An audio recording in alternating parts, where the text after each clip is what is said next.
Hello everyone. आज का हमारा सवाल है which one of the following pairs of solution is not an acidic buffer. तो देखिए यहाँ पे चार ऑप्शंस दिए, आपको बताना है कौन इनमें से एसिडिक बफर नहीं है। तो सबसे पहले ये एसिडिक बफर का मतलब क्या होता है। तो सबसे पहले बफर सॉल्यूशन क्या होता है ये आप जान लो।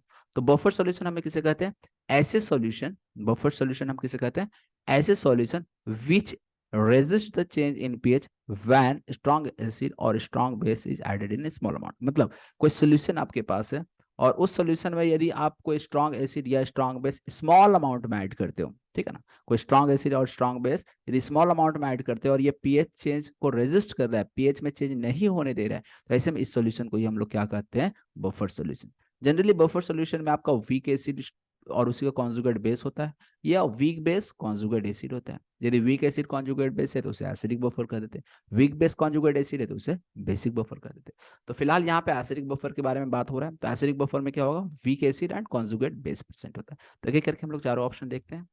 HClO4, HClO4 कहलाता है पर क्लोरिक एसिड, जो कि एक बहुत ही स्ट्रॉन्ग एसिड होता है। HCl, HBr, HI ये सबसे भी स्ट्रॉन्गर एसिड होता है HClO4। मतलब एसिडिक जो ऑक्सी एसिड होता है उस सीरीज में सबसे टॉप पे होता है HClO4। ठीक है। और NaClO4 तो इसका कॉन्जुगेट बेस तो है, HClO4 का यदि हम कॉन्जुगेट बेस की बात करें तो एक H प्लस निकाल लो, तो ClO4 माइनस, जो कि यहाँ पे दिख भी रहा है। तो एसिड तो है और उसका कॉन्जुगेट भी प्रेजेंट है, लेकिन यहाँ पे ये वीक एसिड नहीं है, ये स्ट्रॉन्ग एसिड है।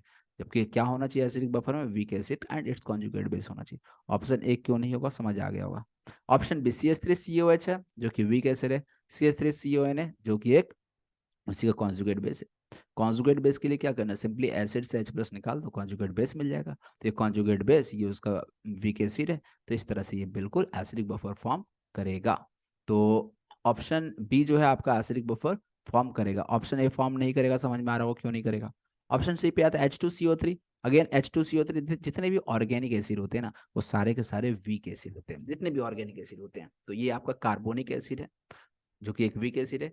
इसका कॉन्जुगेट बेस की हम बात करेंगे तो देखो यहाँ पे थोड़ा सा कंफ्यूजन हो सकता है। H2CO3 का जो कॉन्जुगेट बेस होगा ना वो HCO3 माइनस होगा। क्यों? क्योंकि जब भी हम कॉन्जुगेट बेस बनाते हैं ना तो एक H प्लस निकालते हैं, ठीक है। हालांकि फिर ये HCO3 माइनस एक H प्लस और लूज करता है तो CO3-2 बन जाएगा। और ये हमें दिख भी रहा है कि यहाँ पे CO3-2 प्रेजेंट है। तो ऑप्शन सी जो है ना, ये आपका वीक एसिड प्रेजेंट और कॉन्जुगेट बेस भी है। बट ध्यान से यदि देखें ना तो ये जो कॉन्जुगेट बेस है वो H2CO3 का कॉन्जुगेट बेस प्रेजेंट नहीं है। तो बट ये आपका मतलब ये सीक्वेंस में यदि रिएक्शन चल रहा है तो ये फाइनली CO3-2 आयन देगा। इसलिए हम यहाँ पे मान सकते हैं कि ये आपका एसिडिक बफर एक्ट कर सकता है, ठीक है ना। यदि हम H2CO3 का अमाउंट यदि हम डिफरेंट ले लेते हैं ना और Na2CO3 का, तो ये एसिडिक बफर फॉर्म कर सकता है। सेम में ऑप्शन डी की यदि हम बात करें तो ऑप्शन डी में भी H3PO4 है। हालांकि इसका कॉन्जुगेट बेस ये तो नहीं होगा, कॉन्जुगेट बेस H3PO4 की यदि हम बात करें तो इसका कॉन्जुगेट बेस होना चाहिए H2PO4-2 होना चाहिए, एक H प्लस निकालते हैं कॉन्जुगेट बेस। लेकिन हम ये यदि सीक्वेंस में चले तो फाइनली आपको PO4-3 मिल जाएगा। तो इसलिए यदि हम इसको स्पेसिफिक अमाउंट में लेते हैं, इसको सही रेशियो में लेते हैं, तो ये बफर सॉल्यूशन फॉर्म कर सकता है। लेकिन एक ऑप्शन है जो कर ही नहीं सकता है बफर सॉल्यूशन फॉर्म, वो है ऑप्शन ए, कर ही नहीं सकता, क्योंकि यहाँ पे स्ट्रॉन्ग एसिड ले लिया गया।